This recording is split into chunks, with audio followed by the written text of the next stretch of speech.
வணக்கம், இது பவானி அம்மா சமையல். இன்னைக்கு என்ன பார்க்க போறோம்னா ரவா அப்பம் எப்படி செய்யுதுன்னு பார்க்கலாம். அதுக்கு தேவையான பொருட்கள்: 1 கப் ரவை, 1/2 கப் துருவின தேங்காய், 1 கப் வெல்லம், 2 பொடிச்ச ஏலக்காய், நெய். வாங்க எப்படி செய்யுதுன்னு பார்க்கலாம்.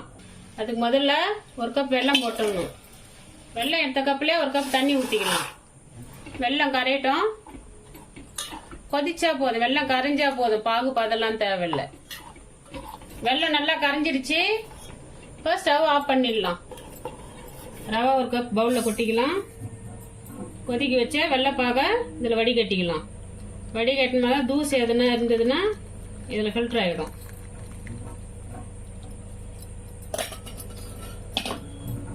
இதை நல்லா ஒரு மிக்சிங் பவுல் வச்சு இப்படி கலக்கலாம்.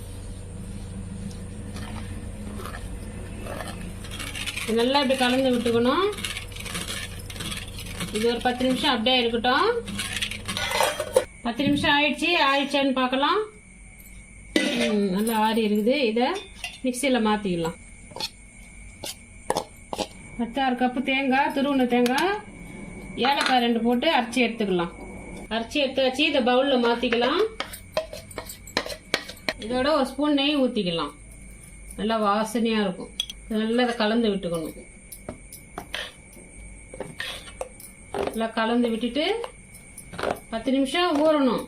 அப்போதான் நல்லா சாஃப்டாக இருக்கும். உடனே ஊற்றுறதுனால ஊற்றலாம். நான் ஒரு 10 நிமிஷம் ஊற வைக்கிறேன். 10 நிமிஷம் ஆயிடுச்சு. இது இட்லி மாவு பதத்துக்கு இருக்கணும். இது ரொம்ப கெட்டியாகிற மாதிரி. இது கொஞ்சம் 1 ஸ்பூன் தண்ணி ஊற்றிக்கலாம். 1 ஸ்பூன் தண்ணி ஊற்றிருக்கேன்.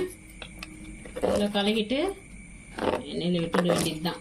எண்ணெய் மிதமான சூட்டில் இருக்குது. ஒரு கரண்டி எடுத்து ஊற்றிக்கலாம். அதை கரண்டி போடக்கூடாது, அப்படியே மேலே அதுவே மேலே எழும்பி வரும். நான் சின்ன கடாயை தான் வச்சுக்கிறேன், அதனால ஒன்று ஒன்றா போடுறேன். நீங்கள் பெருசு வச்சிங்கன்னா 3-4 போடலாம். பாருங்க, அதுவே மேலே எழும்பி வந்துடுச்சு. கொஞ்சம் மேலே இப்படி எண்ணெய் அப்ளை பண்ணுமா நல்லா மேலே புஷ்ஷுன்னு வரும் எழும்பி. 1 நிமிஷம் அப்படியே இருக்கட்டும். திருப்பி விட்டுக்கலாம். இதில் நான் சோடா மாவுலாம் சேர்க்கல. உங்களுக்கு வேணும்னா நீங்கள் சேர்த்துக்கலாம்.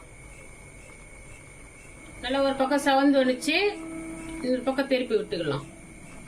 மெதுவாக திருப்பி ஒன்று பாருங்க. நல்லா பொன்னிறமாக சவந்து வந்துருக்குது பாருங்க. திருப்பி பார்க்கலாம். நல்லா சவந்து வந்துருக்குது. எடுத்துடலாம். இதை பிளேட்டில் மாற்றிக்கலாம். இதே மாதிரி ஒன்று போட்டு எடுத்துக்கலாம் எல்லாத்தையும். அவ்வளோதான், எல்லாத்தையும் சுட்டு எடுத்தாச்சு. இது பிளேட்டிங் பண்ணிக்கலாம். கார்த்திகை தீப ஸ்பெஷல் ரவா அப்பம் ரெடி ஆயிடுச்சு. எல்லாம் சூப்பராக வந்துக்குது பாருங்க. ஒன்று எடுத்து பார்க்கலாம் எப்படி வந்துக்குதுன்னு.